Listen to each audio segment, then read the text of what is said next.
There we go. This teenage girl, she's 17 in this picture, and she recently passed away. She had a long struggle with cancer and left behind a husband, a couple of boys. And she's very special to me. She's very special to Jim and Xavier as well, and Eric. I don't know where Eric is. That's Eric? Yeah. Good deal. It's good to meet you, Eric. All right. If it wasn't for this young girl, I probably wouldn't be a Christian. Jim wouldn't be a Christian. Xavier wouldn't be a Christian. And Eric very well might not be a Christian as well.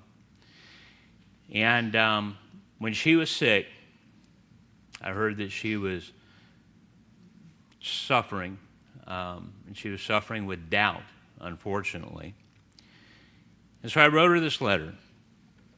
I said, "Dear Lacey, Clint and Jessica have told us about some of the things you're going through, and it makes me profoundly sad.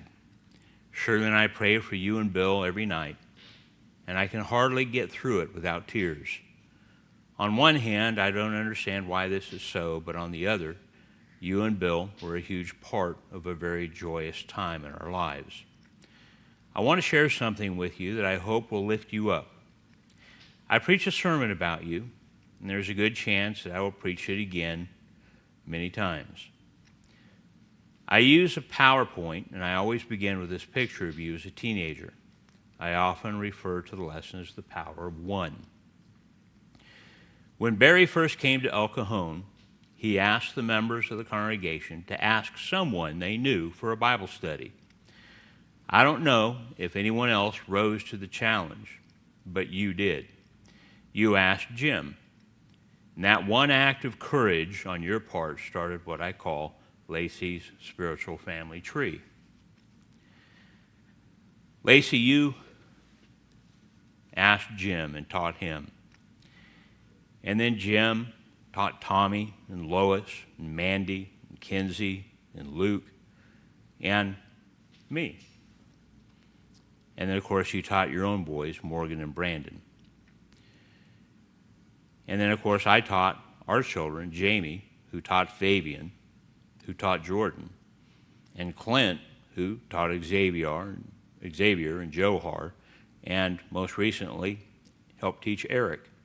Then Morgan taught Paco, Ariane, and Ariane taught Mona, and Morgan taught Denise. And I taught Carlos, and Carlos taught Buddy, Olga, Mario, his father, his brother, his grandmother, and Renee. And then I taught Charlie, and Charlie taught Sarah, and Sarah taught Jesus and Marcus, and Julie and Andy. And then we taught Cassandra, and Cassandra taught Arlene, and Gary, and we taught Angel, and Angel taught Adrian. And then there's Jimmy and Dorothy and Brian and Marissa and Juliet and Christy and Cheryl and Aaron and Warren and Noemi and Dario and Alva and Austin and James and Rosie and Paulina and O and Angela and Jack and Jeremiah, Tony, Natalie, Carissa, Barry, Fausto, Craig, Madison, Seth, Becky, Rowe. Most recently, I taught Chad. But then Jeremy was taught. And as I preached this lesson, other people have been added to that list as well, people that I had long forgotten about. I want to share a few things about some of these people that you helped to save. They're the ones underlined above, and here they are in order. First off is Tommy. Do you remember Tommy? This is one of the guys who grew up with me and Jim. Jim brought him and taught him. He passed away at a pretty young age. He's in paradise now, thanks to you and the courage that you demonstrated in teaching Jim. Then there's Lois. Lois was a woman in her 80s when Jim, Shirley, and I met her. I don't even remember how that came about. It was when we lived in Anza.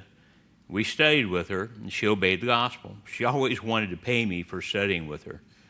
And Jim ended up living with her for a while when he worked at UPS. She was fun.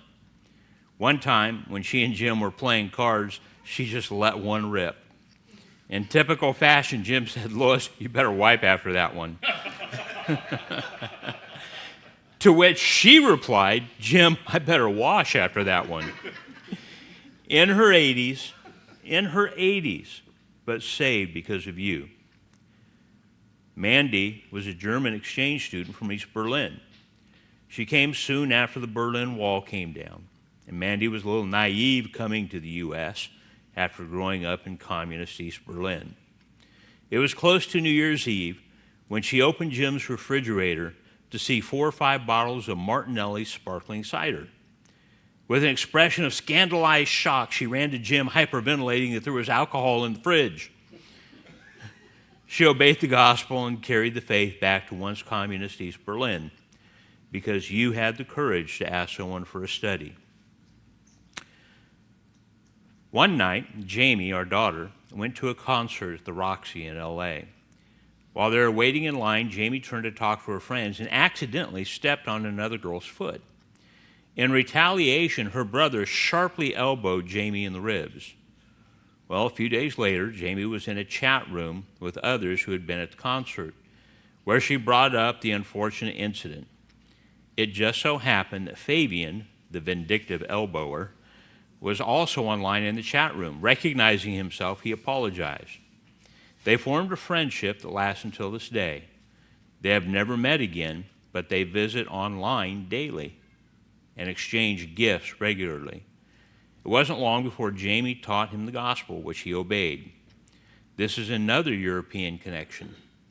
Fabian is from Italy, currently living in Ireland.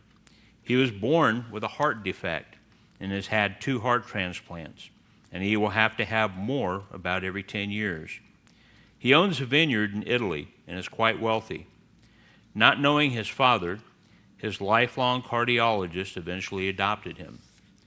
Fabian himself, discovering that he had a son by a former girlfriend and nephew whose mother had died, adopted both boys, who are now learning about the gospel. When he is not traveling around the world, Fabian works as a forensic pathologist. Before he obeyed the gospel, he had DNR, do not resuscitate, tattooed on his chest. He has since had it removed, in part because of what you did for him. Jordan served as a medic in the military. He became Fabian's full-time roommate and nurse. Fabian taught him. He ended up marrying the nanny, Sophie, that Fabian had hired for the boys. She has not yet obeyed, but she attends with Jordan. Not only these, but there are others in Fabian's posse that will see light and taste salt because of you. Eric just obeyed the gospel a few weeks ago in Palm Springs. Clint became friends with him and his sister when they were in high school. At the time, the only thing that Clint could really tell him about Eric is that he was somewhat liberal in his thinking. I don't think he believed in God. However, as is often the case when we grow older, as he grew, he began to see things about the liberal agenda that he didn't quite agree with anymore. Then out of the blue, he called Clint one day, remembering past discussions with him. Over a few weeks, Clint taught him about God and the gospel over the phone from 100 miles away or 300 miles away. Clint brought Jim into the picture, and then Yoda baptized him. He is now a faithful member at Palm Springs. What you started 45 years ago is still bearing fruit. Do I got that story right? Paco, of course, you know Paco. Morgan taught him. His mother didn't want him to get baptized. Yeah, he did without telling her. Then she started attending services with him, and Paco didn't know what to do about the Lord's Supper since he hadn't told his mom. For a while, he just took it the evening service, but finally told her, and her reaction, which he was dreading, was, "I wish you had told me so I could have been there." REN is Morgan's wife. You also know about her. The gospel you shared had already reached across the Atlantic. With REN, it has reached all the way across the Pacific. Morgan taught her and married her. And these two that know the gospel because of you are now raising our granddaughters to know and trust God because of what you started. Our son Clint married your niece Jessica, and now they are raising our 2 other granddaughters to know and trust God. Ariane taught Mona. She's a friend that Ariane used to work with at the Ritz. And Ren brought her to the Lord because you brought Jim to the Lord 40 years earlier. Carlos, my studies with Carlos began with a study with his mom, Olga. Carlos was more or less just along for the ride, yet he ended up obeying while his mom didn't respond. You know, he became a preacher and eventually taught many in his family. If I recall correctly, he married Cassandra's sister, Arlene. Last I heard, he was preaching somewhere in Illinois or Indiana. Buddy was his cousin. Carlos taught him. Buddy didn't get to attend much because he was born with spina bifida. He was 20 when we studied with him, and he had already endured 9 major surgeries. He couldn't really walk when he determined to get baptized. There at the building, it took at least an hour for me and Carlos to help him in and out of the baptistry. Both of us needed to actually baptize him. He dislocated his hip coming out. The whole thing was a very painful ordeal, but he was determined to obey. And it wasn't too long after that he passed away. Do you think that he might be running and leaping about in heaven now? Maybe like the lame man Peter healed at the beautiful gate of the temple? Did you ever think that your simple act of courage in asking Jim for that study could possibly lead to such a thing? Jimmy, another 80-year-old. The last time I was in Tucson, Jimmy and Elna were still around. They're an older couple who started coming down from the Sholo area in the winters. Elna was a member of the church. Jimmy was not. He had been raised a Baptist and continued to think as one. I got to know him a little bit while we were still there. Did you know that he worked for Coca-Cola his entire working life? If I remember right, he left the farm, went into town when he was a boy, started with the company. When they decided to go with red, these were still yellow delivery trucks. That's how long he had been working with them. And when they decided to go with red, I think his job was to scrape and sand off the yellow paint. From such a humble beginning, he worked his way up to vice president. Like I said, he was Baptist. But one afternoon, he called me up and said he needed to be baptized. I asked him why, and he just said he'd been listening. When you were 17, did you ever think that asking Jim for a class would lead to the salvation of 70 and 80-year-olds? Brian Lau started coming to Roller Coaster Road with his girlfriend Jessica. He obeyed the gospel after we had them over for dinner and began studying with them. A few months later, they got married at our house. The congregation was very generous in giving them a real wedding and numerous wedding gifts. They had thought they would simply go to the justice of the peace. Last I heard, they were living in Pennsylvania and had a child.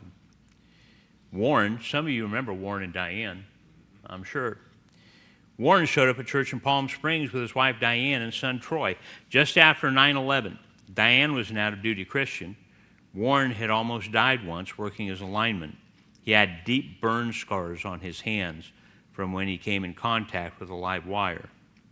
The terrorist attacks impacted him in such a way that he began thinking about the state of his soul. Diane provided the guidance to the church, and we studied, and Warren was baptized, and the family became faithful members.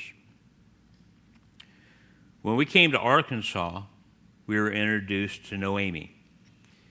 We were unloading and moving in when a cop approached me. I thought, great, he's going to give me grief about the cars and trucks up on the sidewalks. And then he called out to me by name. Good night, he already knows my name, somebody's complaining. Turned out the cop was Kyle Nash from El Cajon, Bob and Sue Nash's kid. He told me that he had been out of duty, was married to Noemi, and had 3 daughters that he needed help in teaching. Soon we got to know the whole family, had them over for dinner every Thursday night. Kyle was restored, Noemi was baptized, and she immediately started setting up classes with her friends and family. Dario and Alva were baptized, and I cannot begin to tell you how many others heard the gospel because of Noemi and what you started years ago. By the way, The entire Nash family has recently moved back here. Bob, Sue, Sharon, and her family. Matt and Lois are moving back next week. Austin is a young man. I don't know if anyone helped us to unload and move in more than Austin Silke. His wife, Lori, was a member, but he was not. He had been coming to church with her quite a while. I asked if we could study together, and he agreed. Another couple, another night of having people over for dinner. Kitchen table evangelism works more than any other kind of evangelism.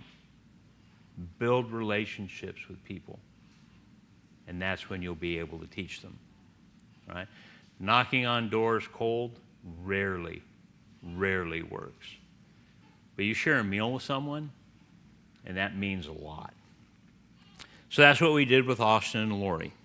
Before long, he obeyed and was baptized. How do you think his wife felt about that?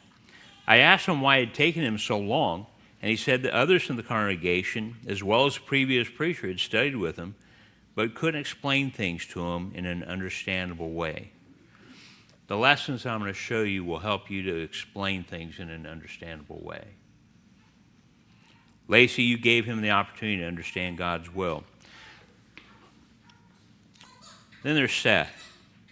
Lauren and Michael Nicodemus were a young, wonderful couple that were members when we arrived here in Fayetteville. Young, no kids yet, both professionals. Lauren worked in marketing for Procter & Gamble. Michael was an attorney. The future was wide open. Then one morning, Lauren woke to find Michael had passed away in the night due to a cardiac event. The families, the whole congregation were devastated. It was a great loss. After a couple of years, Lauren began to recover emotionally and contemplated dating again. Can you even imagine it? Of all things, she found a local guy named Seth through an online dating app. This is such a common way for people to meet these days, and it makes so much sense. I know many couples that have successful marriages, and they just met online, right? Well, that's how Seth and Lauren met. He also happened to be an attorney working for the DA. On their first date, he took her hand and held it throughout the evening. It surprised her, but she didn't pull away. He came to church with her. We met weekly for dinner and studied. He was baptized. They were married. They now have 2 young children. And Seth settled into the congregation, who all love him, and teaches some of the Bible classes, serves on the table, leads prayers, and gives short talks. You played a part in saving Seth and healing a gaping wound in Lauren's life, as well as the church here. Becky Rowe. Becky is one of my favorite stories to tell.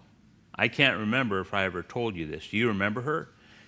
You set up a study with her, and we had a couple. However, her mom was a non-practicing Lutheran, if I recall, and she wouldn't allow Becky to have any more studies.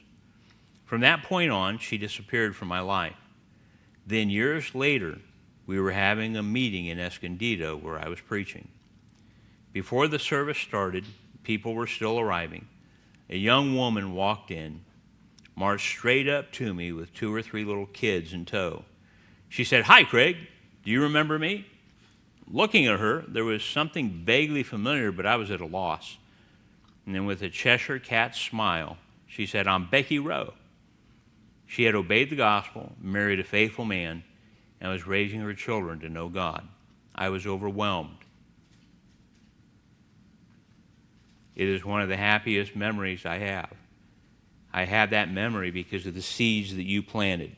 The first with Jim, and another with Becky. In this tree, 3 have become preachers: me, Carlos, Morgan. I have trained 3 others. Tanner Campbell was my first from Palm Springs. He now preaches in Harrison, Arkansas. He taught one of our members who recently moved here, and when Morgan and Arian go to the Philippines, he preaches there. He baptized a young woman the last time he was there. He also helps and teaches and preaches there. Recently, he was recruited to develop the K-12 curriculum for Florida College. Lacey, I don't know if all these people are still faithful. I sincerely hope that they are. What I do know is because of you, They all heard the gospel and were baptized because of what you started. What one brave teenage girl started some 45 years ago. And these are just the ones I can remember. In addition to these, countless individuals have heard the gospel because of you. Who knows how many more can be added to this tree that I don't even know about? How far will what you began go? Everyone in this tree owes their hearing the gospel to you. We know that it's God who saves us, but in a very real sense, everyone in this tree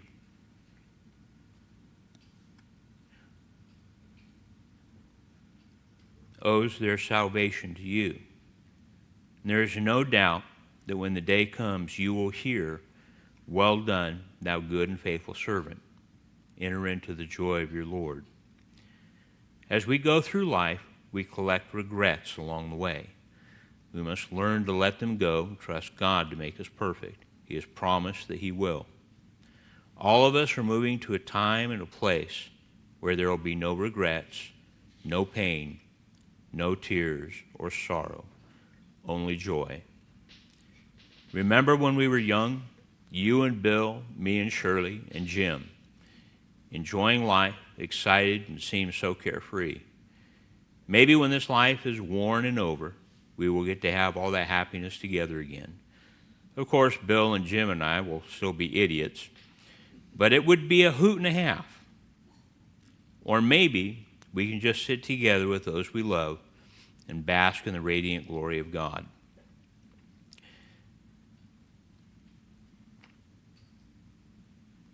Be strong, have faith, be comforted, find peace and joy in all that you do.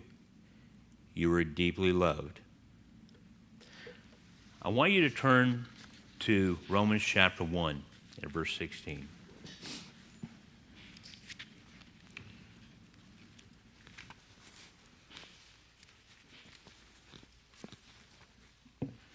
Romans chapter 1, verse 16. What does that say? Well, that says, "For I am not ashamed of the gospel of Christ, for it's the power of God's salvation for everyone who believes, for the Jew first and also for the Greek." How could we possibly be ashamed of that? And Paul says, it is the power of God to salvation. But now I want you to look at the book of Acts, chapter 11. In the book of Acts, chapter 11, verses 13 and 14, Peter is defending his going into Cornelius, the home of a Gentile. And the Jews were saying that he had sinned by doing that. But he's explaining the unfolding of events. And in verses 13 and 14, Peter says, "He told us how he had seen an angel standing in his house, who said to him, 'Send men to Joppa and call for Simon, whose surname is Peter, who will tell you words by which you and all your household will be saved.'" Right? The gospel is the power of God's salvation, but He uses you to unleash that power. Never forget that. An angel appealed to Cornelius. Why didn't the angel just tell Cornelius what to do? The Holy Spirit tells Philip to go join yourself to this Ethiopian eunuch. Why didn't the Holy Spirit just tell the Ethiopian eunuch what to do? Jesus appeared to Paul while he was on his way to Damascus to persecute Christians. And Paul says, "What do you want me to do?" And he says, "You go to Damascus and it will be told what you should do." Why didn't Jesus just tell him? But rather he sends Ananias to him to tell him. God uses you, and He uses people like Lacey to unleash that power. That's God's plan. That's the way the gospel has spread for over 2,000 years. That's the way it works. Without us, without you, without young teenage girls like Lacey, that power is not released. It has to come through us. When I read this, I understand what it sounds like, and I understand what it is. It's a memorial to Lacey. You know, you can't cover that up. You can't hide that. But I want to show you something from the Gospel of Mark in chapter 14.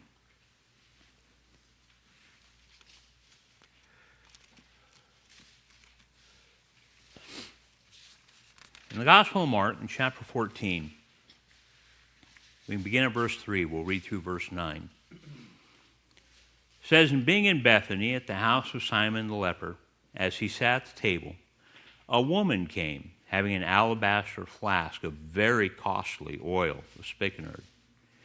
And she broke the flask and poured it on his head. But there were some who were indignant among themselves, saying, 'Why was this fragrant oil wasted? For it might have been sold for more than 300 denarii and given to the poor.' And they criticized her sharply. But Jesus said, 'Let her alone. Why do you trouble her? She has done a good work for me. For you have the poor with you always, and whenever you wish you may do them good. But me you do not have always.'" Let's stop right there for a second. Those that were there that became indignant and said, "Why was this costly oil wasted?"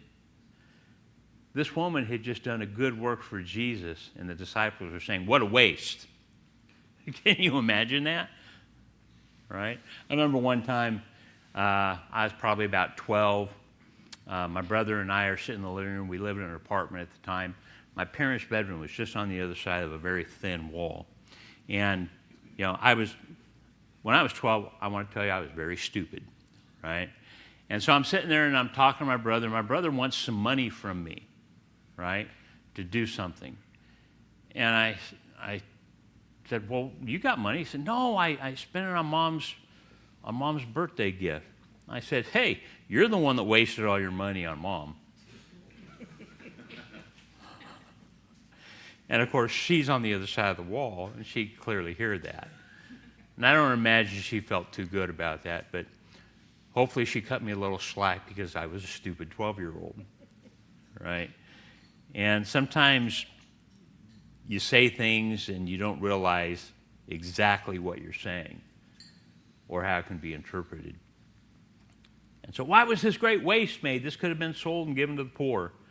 And it says, leave her alone. Why are you criticizing her? Leave her alone. She's done a good work for me. And then in verse 8, listen to what Jesus says about this woman.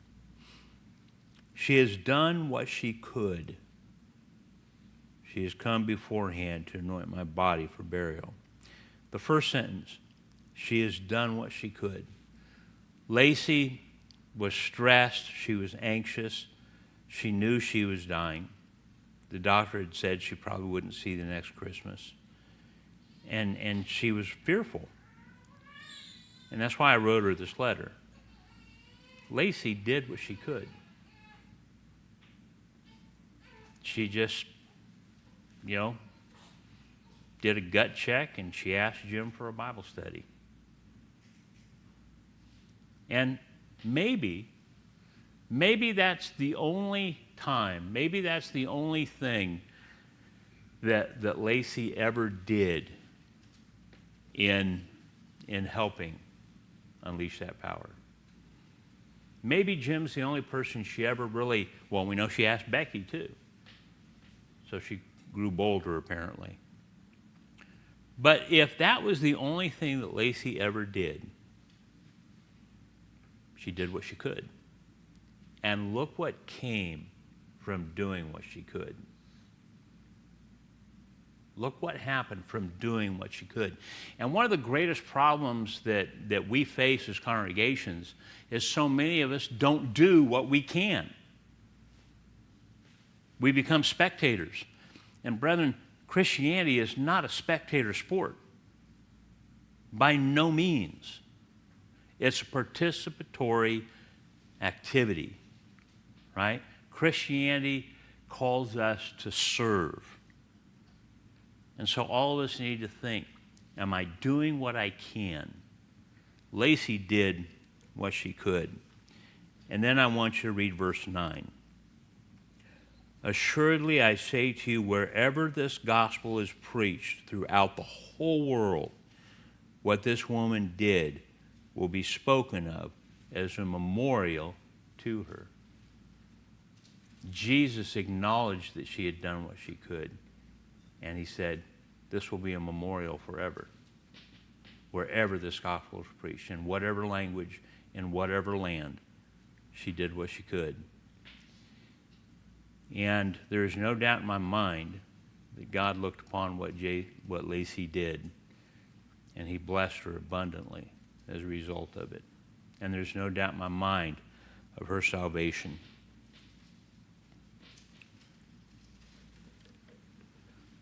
Nothing you do in the name of the Lord will be a loss. Nothing you do in the name of the Lord will be a wasted effort. Nothing that you do will be pointless when it's done in the name of the Lord. Look what one 17-year-old girl started. And we have no way of knowing how much further it's going to go. How many more people is Xavier going to teach? Is Eric going to teach? Or Jim? Or me? Or our kids? That's the way the gospel works. That's the way the gospel is spread. In Matthew 13, verses 31 through 32, Jesus tells us that this is what the gospel is like. In Matthew 13 at verse 31, another parable he put forth to them, saying, the kingdom of heaven is like a mustard seed, which a man took and sowed in his field, which indeed is the least of all the seeds. But when it is grown, it is greater than the herbs and becomes a tree, so that the birds of the air come and nest in its branches. Lacey, time will forget about Lacey, right? God won't, but time will. She'll never be counted as one of the heroes of the gospel like Peter or Paul or anybody that we read about in the scriptures, right? But what she did has grown and will continue to grow. And the only way it will stop is if people like us don't continue that spiritual family tree. If you have obeyed the gospel, you are a part of somebody's spiritual family tree. You can water that tree, you can help that tree to continue to grow, or it can die with you. What would God have us to do? Just plant a seed. You have no idea of how much fruit it's going to bear. And that's it for the Bible class. I haven't got anything more to say at the moment. But when we have our service, we'll talk about how to reach the lost. Thank you for your attention.